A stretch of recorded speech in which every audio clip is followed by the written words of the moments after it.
இனியவர்களுக்கு வணக்கம். அந்த குடிக்கிறது அப்படிங்கிறது ஒரு பெரிய விஷயம். இந்த மாதிரி என்னுடைய கணவர் குடிச்சுக்கிட்டே இருக்காரு, டெய்லி குடிக்கிறாரு.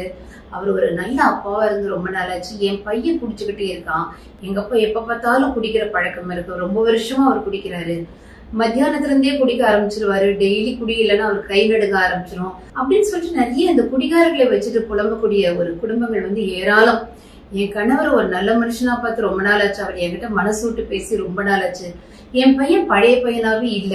என்னுடைய பிள்ளைகளுக்கு அப்பா மனசு விட்டு அவங்ககிட்ட பேசி ரொம்ப வருஷம் ஆச்சு. இந்த குடி எங்க குடும்பத்தையும் அழிச்சிருச்சு. நாங்க பொருளாதாரத்துல ரொம்ப பின்னால வந்துட்டோம். சரி, குடிகாரர்களை வீட்டுல வச்சுட்டு படுற பாடு கொஞ்சம் நெஞ்சம் கிடையாது. இதுல என்னன்னா, இந்த குடியை நிறுத்தணும்னு நிறைய விளம்பரங்கள் பாக்குறோம்.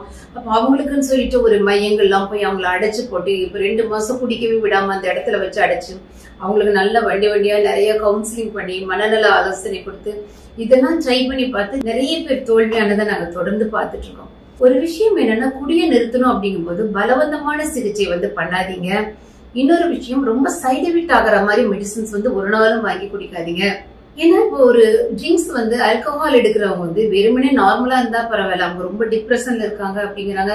அவங்க ஒரு கார்டியாக் பேஷண்டா இருக்கலாம், டயபெட்டிக் பேஷண்டா இருக்கலாம், பிபி இருக்கலாம். அவங்களுக்கு வேற என்ன உடல் உபாதைகள் இருக்கு அப்படின்னு தெரியாம நம்ம மொத்தமா ஏதாவது ஒரு மருந்தை வாங்கி அவங்களை குடிக்க வைக்கிறதுங்கிறது மிக மிக ஒரு தவறான விஷயம். குடிக்கிறவங்களை வந்து கட்டாயம் நிறுத்த வைக்கிறதுக்கு அற்புதமான மருந்துகள் வந்து டெய்சி மருத்துவமனையில இருக்கு.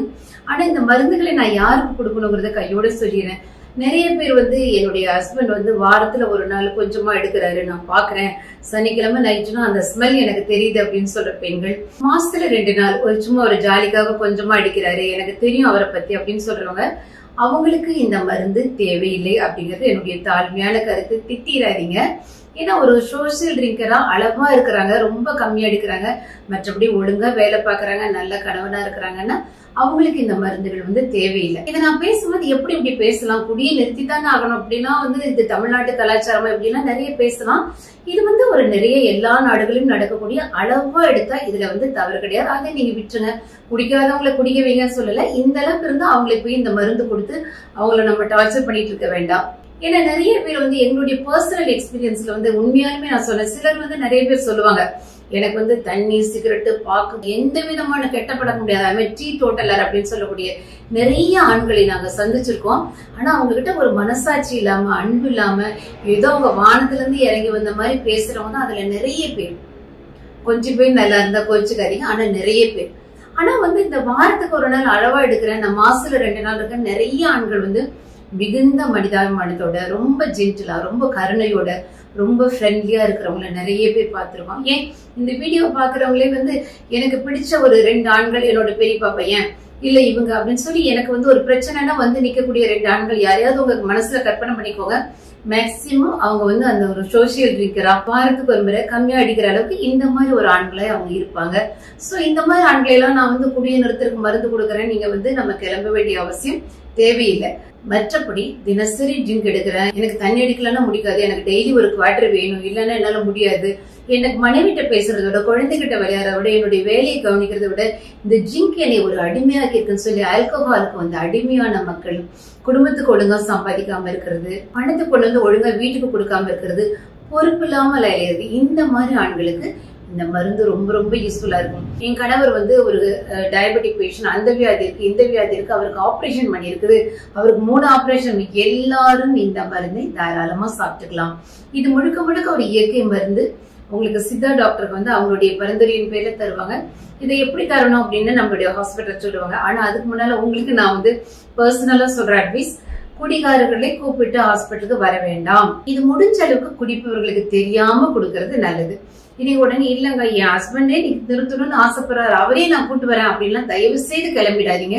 நான் சொல்றதை கேளுங்க. முதல்ல வந்து உங்களுக்கு இதுல ஏதாவது டவுட் வந்தா நம்மளுடைய மருத்துவமனை கீழே நம்பர் இருக்கு, இந்த நம்பருக்கு கால் பண்ணி ஏன் கூட்டு வர வேண்டாம்னு சொல்றீங்க அப்படிங்கறத அவங்க கிட்ட கேளுங்க. அவங்களுக்கு முறையான விளக்கங்கள் வந்து உங்களுக்கு மருத்துவர்கள் வந்து கொடுப்பாங்க.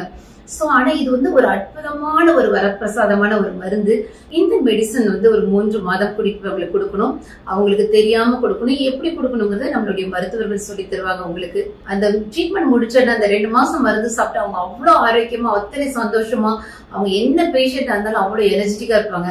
அந்த வீட்டு நபர்கள் சொல்லக்கூடிய வார்த்தைகள் எங்க காதுல வந்து தேன் மாதிரி ரெகுலரா இருக்கு. மேடம் முதல்ல என் ஹஸ்பண்ட் அவரோட அன்பை நான் அனுபவிக்கிறேன், அவரோட காதலை இப்பதான் எனக்கு அனுபவிக்கிறேன். இப்பதான் என்னை கூப்பிட்டு வெளியே கூட்டு போறாரு, எனக்குன்னு சொல்லி இதெல்லாம் வாங்கிட்டு வர்றாரு மேடம். நைட்டி பார்த்தேன்னு வாங்கிட்டு வந்து கொடுத்தாரு, எனக்குன்னு செருப்பு வாங்கி கொடுத்தாரு. எனக்கு இவர் இப்படி இருந்து எத்தனை வருஷம் ஆச்சு தெரியுமா? என் பிள்ளைங்கிட்ட என்னோட ஹஸ்பண்ட் பேசுற விதை பார்த்து அவ்வளோ நல்லா இருக்கு. அவங்களுக்கு முதல்ல அப்பா கிடைச்சிருக்கிறாங்க அப்படின்னு சொல்லி விதவிதமா வந்துட்டு சொல்லுவாங்க. நல்லா சம்பாதிக்கிறாருங்க, இப்ப வந்து வருமானம் வருது, முன்ன மாதிரி எந்த கஷ்டமும் இல்லை. எவ்வளவு அனுபவம் தெரியுமா? எத்தனை பேருக்கு முன்னால ஒரு ஃபங்க்ஷன்ல ஒரு பப்ளிக்ல போக முடியாம எவ்வளவு கேவலப்பட்டிருக்கேன். இப்ப நாங்க 2 பேரும் ஜோடியா போறோம் அப்படின்னு சொல்லி அத்தனை வார்த்தைகள் காதுக்குள்ளர கேட்டிருக்கோம். அதனால குடிப்பவர்களுக்கு தெரியாமல் கொடுப்பது நல்லது. திரும்ப அவங்க வந்து வாங்குவாங்க, அவங்களே இந்த மருந்தை சாப்பிடுவாங்க, இப்படி எல்லாம் சொல்லாதீங்க. இதுல அவங்க சொல்றதுல ஒரு ரீசன் இருக்குது. எத்தனை வருட குடிகாரர்களா இருந்தாலும் மிக சுலபமாக ஸ்விட்ச் ஆஃப் பண்ண மாதிரி அவங்களை நிறுத்த முடியும். இந்த மெடிசன் கொடுத்த பின்னாலே நீங்க வந்து ஒரு பீர் பாட்டில கையில கொடுத்து குடிங்கன்னா ஒரு டிராப் அவங்களால குடிக்க முடியாது. இது அவ்வளவு அற்புதமான விஷயம். மருத்துவர்கள் உங்களுக்கு எப்படின்னு கைட் பண்ணுவாங்க. கீழே இருக்க நம்பருக்கு கால் பண்ணி கேளுங்க. புதிய வாழ்க்கை, சந்தோஷமான வாழ்க்கையை துவங்க தயாரா இருங்க. நன்றி, வணக்கம்.